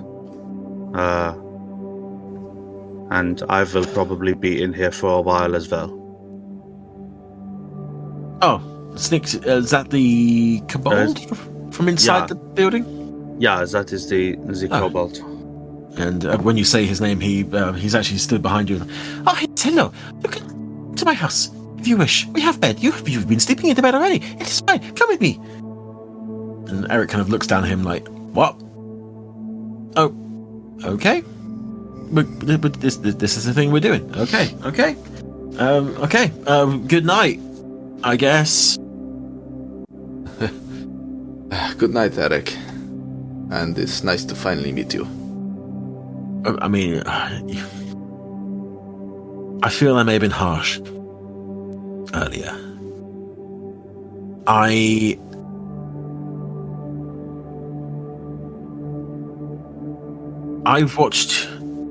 watched you go into the darkness, and I also watched you come back. And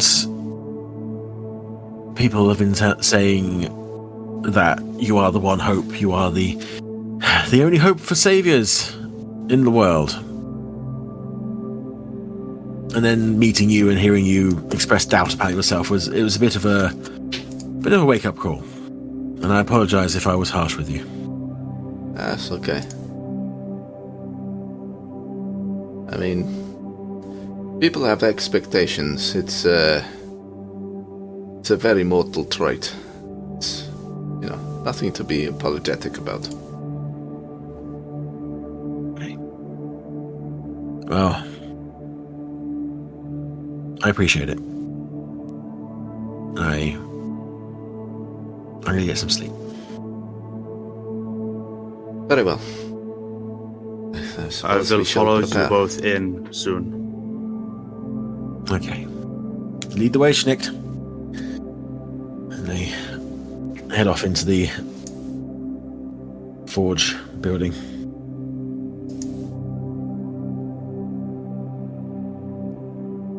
Gonna look around, and are all the crowd still with us, or have they dispersed since Bonk left? They're still mostly around you. It's as you sit there looking at each other, and some of the people, one person in particular was like, so did everything you say, was all that true?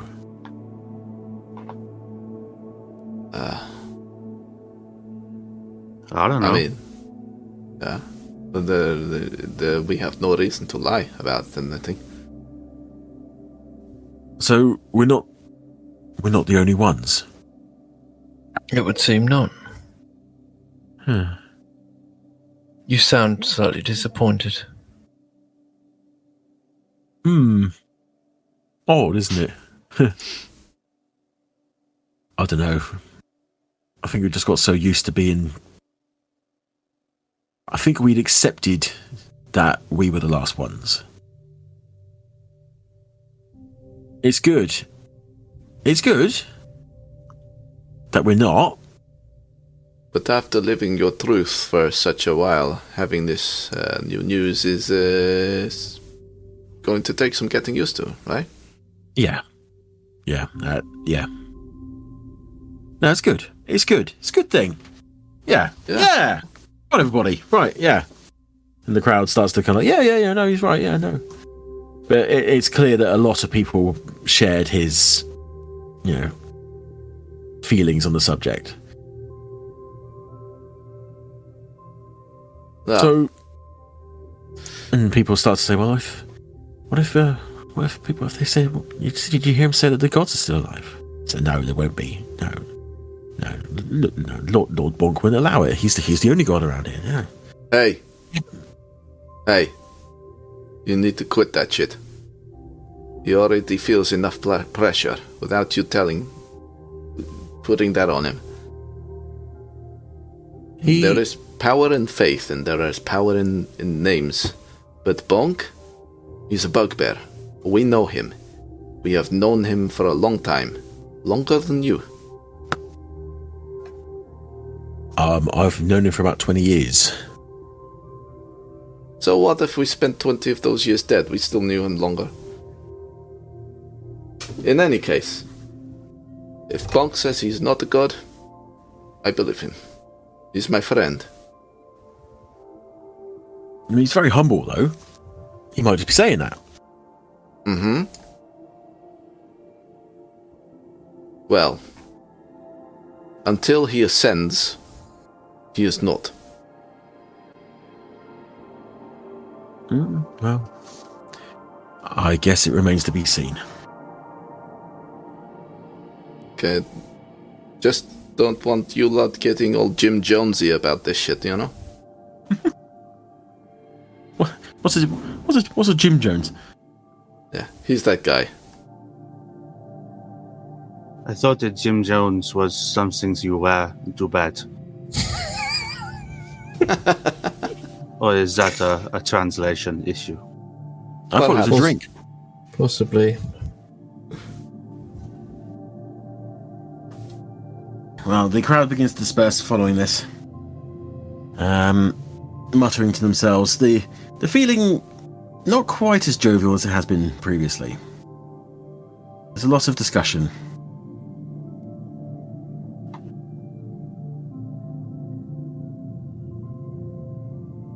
So, with that, is there anything else you guys want to do? Absorb the info dump? I would like to follow Snicked and have a conversation when everyone else has dispersed, if they are dispersing. Okay. That'll be Nate's thing. Is there anything else anyone wants to do? I don't think so right now. But then that might just be because as a player I need to process. Yeah, Gray's just going to stand and look at the sky and run things through his mind unless somebody bothers him with something. Nothing else. Okay. That being the case then. Fichte, you follow Snicked. I just realised that those two names rhyme. Into the forge. You see Eric is trying to make his bed comfortable.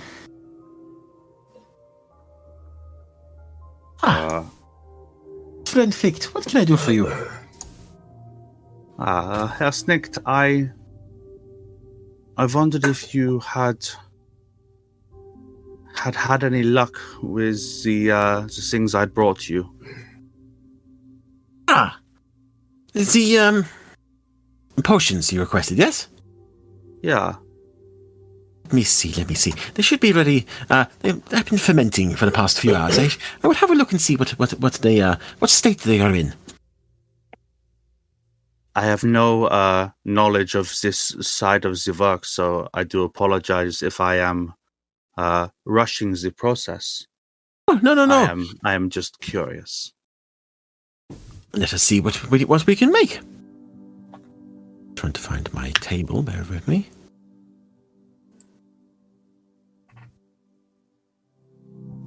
Here we go. Right. Can you remember what it was you brought back with you? No, I deleted it off my sheet once I gave it to you. Bums.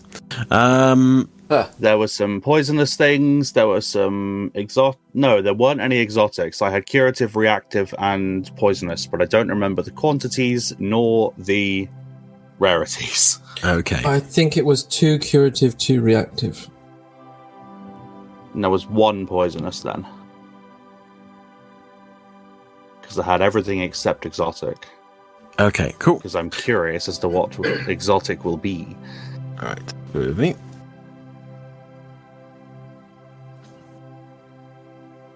But if they are fermenting, I can come back, quote unquote, tomorrow. Tomorrow? No, it's fine, I got it. So, he bustles around his little glass forest, picking out stoppers and letting odd fluids flow. And at the end of it, he takes 2 bottles, different sizes, and fills one with a green liquid and one with a viscous purplish black liquid. And he stoppers them up and passes them over. Here we go. Right, I hope, here we should have a greater healing potion. And a flask of alchemical fire. And which one is which, so I don't drink the wrong one? You'll have to find out for yourself. No. The viscous, black purple is the healing potion. Greater healing, you said. Yes. Wonderful. And alchemist's fire. I would probably know what an alchemist's fire is. Dangerous. Yeah. If nothing else, I would know it's dangerous.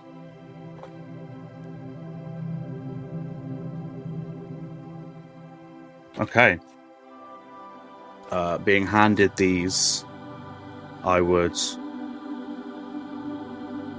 quite excitedly pocket the 2 vials.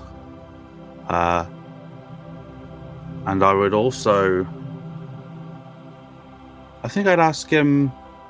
Oh, I can do it in character. Yeah, this is wonderful. Thank you. A slightly different request. Do you have any knives that you are not using?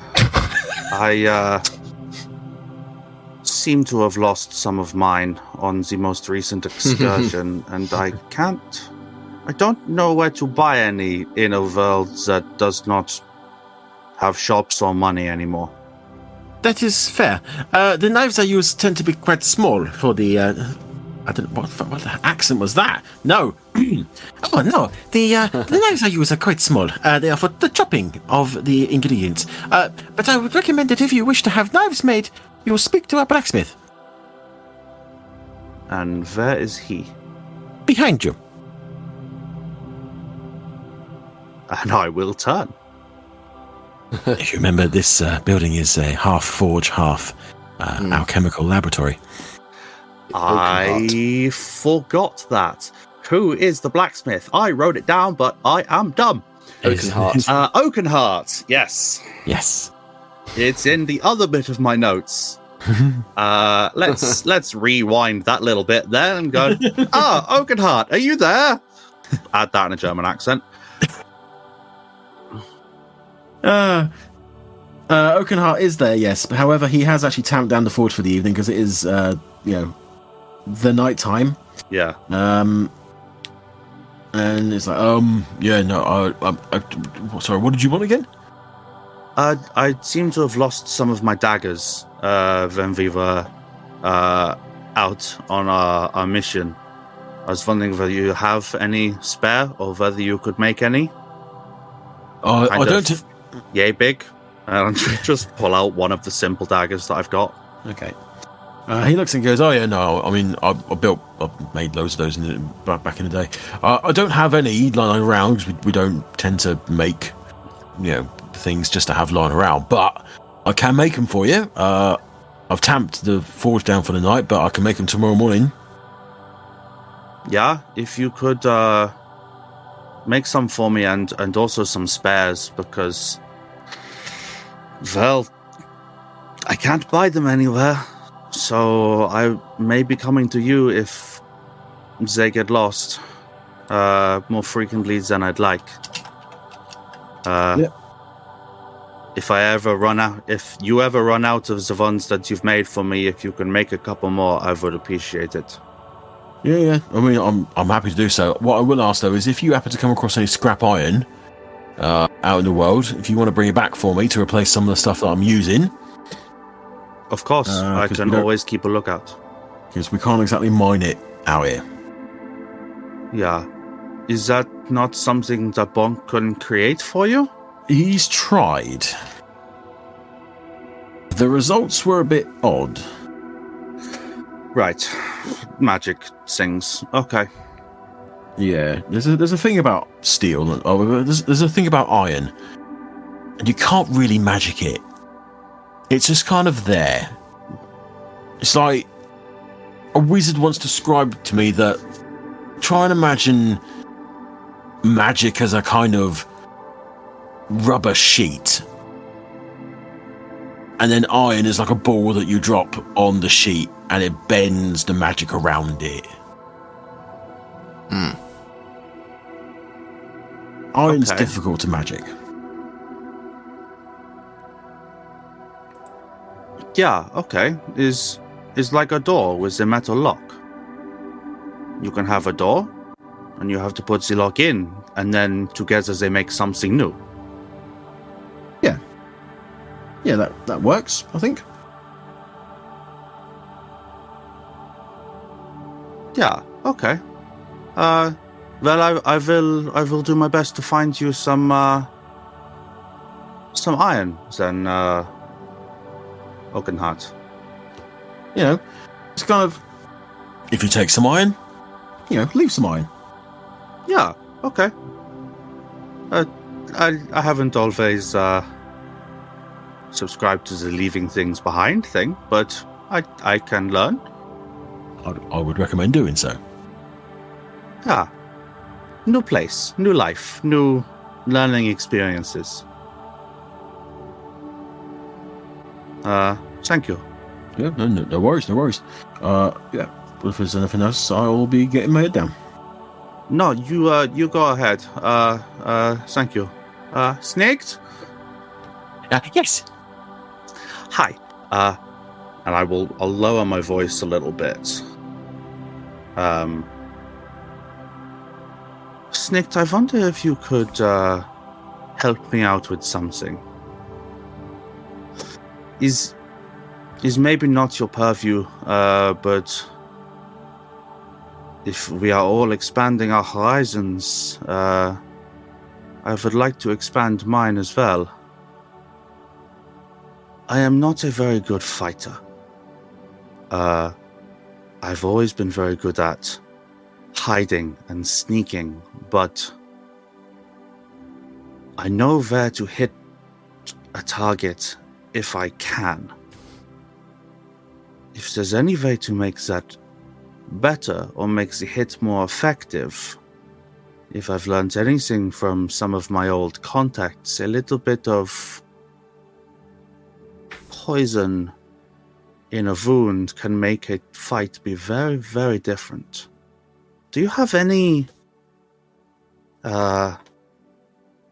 anything that may constitute as poisonous or hazardous to life that could be maybe put on a blade? I do not tend to keep such things around the alchemy. However, if you do happen to find anything poisonous out in the world, I can surely refine it for you. That would be extremely interesting.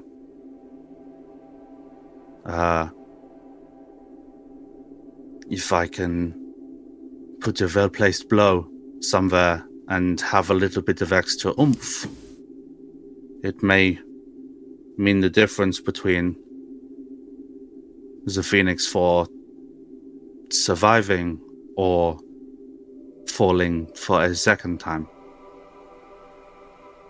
I fear that in a world of combat I may be the weak link, so I would like to change that. And yeah, Snick normally looks quite, just generally cheerful. But his expression softens slightly. It's like, Fichte.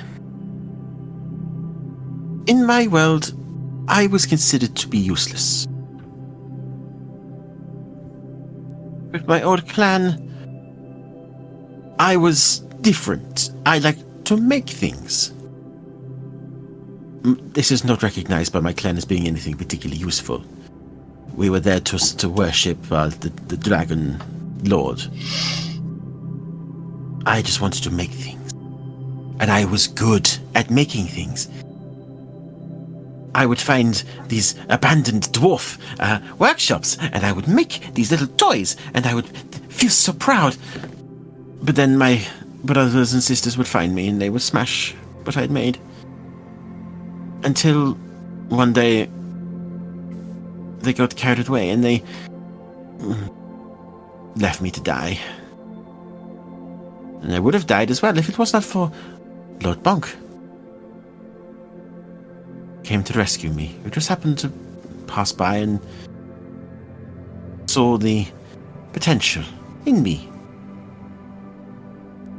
What I'm trying to say is, don't feel bad for what you were good at. And don't try and be something that you're not.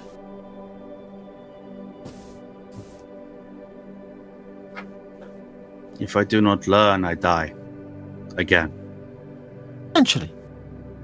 Or you adapt. You maybe trust your new teammates. Work with them, rather than trying to be alone. I'm very good at being alone.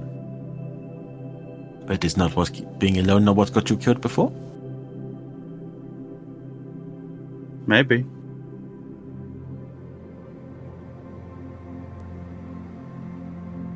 There's a lot of wisdom in your small frame. Well, Linked. it's probably the fumes. It may be. But I appreciate you nonetheless. Well, if you find anything interesting, you always bring it to me, and I will see what I can find for you. I will do that for you. And, I will try and trust my new companions. I will take what you said to heart. Thank you. I believe, and I do believe, that fate is bringing us all together. And I firmly believed that would be not for no reason. Yes? I believe you are here for a reason. Maybe you just haven't found it yet. Yeah, maybe.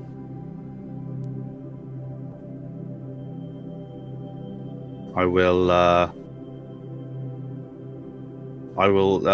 shake his little hand and give him a little nod, and I will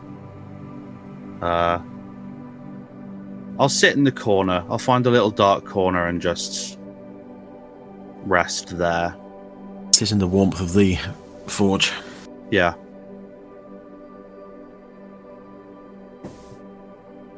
And with that, unless there's anything else anyone else wants to do.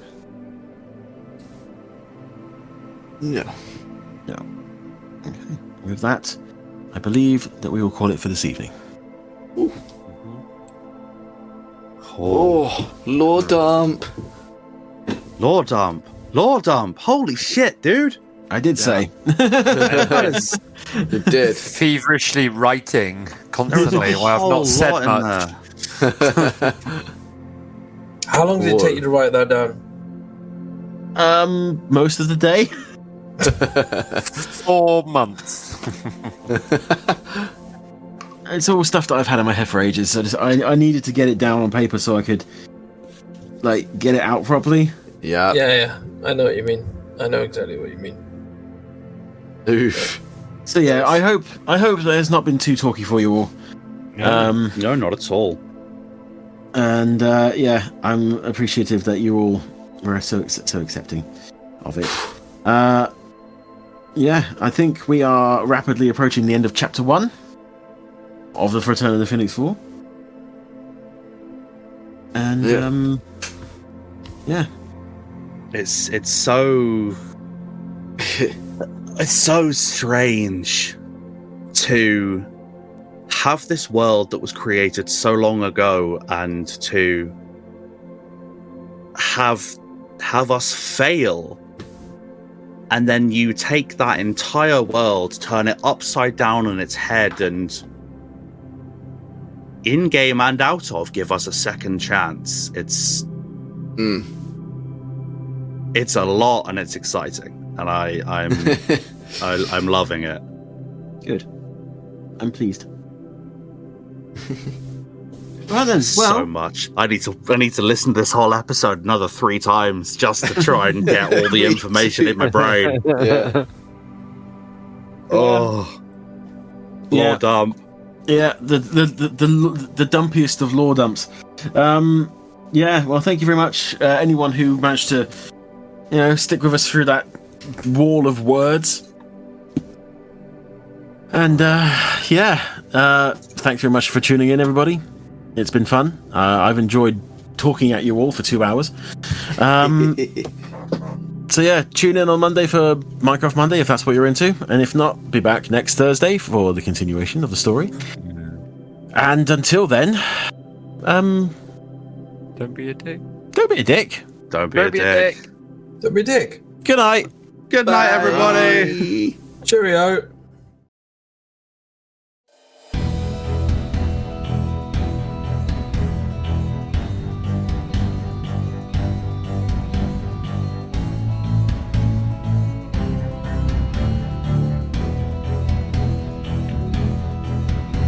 In a world of adventure, of magic and might, with crypts full of cryptids and caverns of light, and evil is lurking, hungry to conquer the land.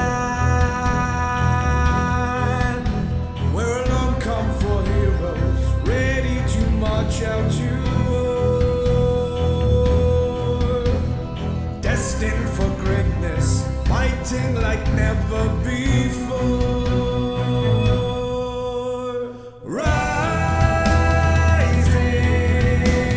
Rising from the flames, where once stood for strangers, now stand for friends, bearing this campaign. Rising, and soon you'll know their name. At the end of this battle, at the end of this game, the Phoenix Four will remain.